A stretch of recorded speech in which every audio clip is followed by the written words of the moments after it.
Now I'm gonna grab my needle and thread, and I'm gonna show you how to fix it first with the ladder stitch.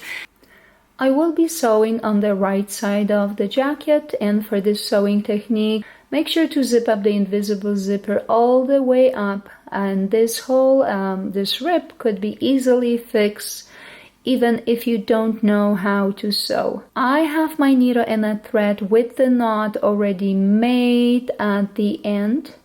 You can check out my video on how to tie a knot if you don't know how to make one. I will drop the link in the description below.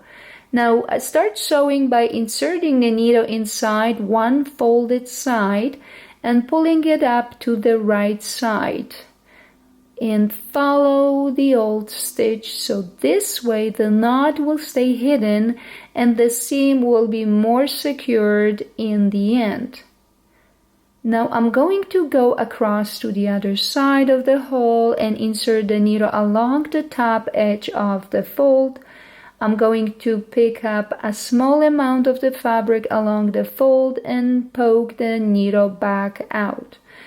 Also, I'm going to link a video on how to ladder stitch step-by-step instruction in the description below for any of you that would like to learn the sewing by hand technique. That it is pretty easy, and I gotta say it comes pretty handy.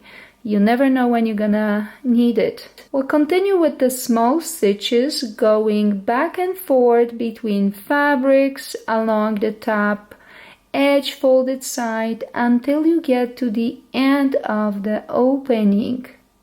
It will begin to resemble the ladder. That's why we call it ladder stitch. Gently pull if your thread gets tangled. No worry about that. Now pull the stitch tight, but not too tight. You can see I'm using the red thread for contrast to show how it will look. Now I will get the needle to the other side of the jacket to finish it off. And I'm going to create a loop out of the thread, and I'm going to insert the needle through the thread and then secure the thread tight and cut it off, the excess thread. Now let's look how it looks on the right side. Perfect. See, it looks great. The hole is gone, all repaired nicely, no more hole. If you like my video, please consider supporting my channel by clicking the subscribe button.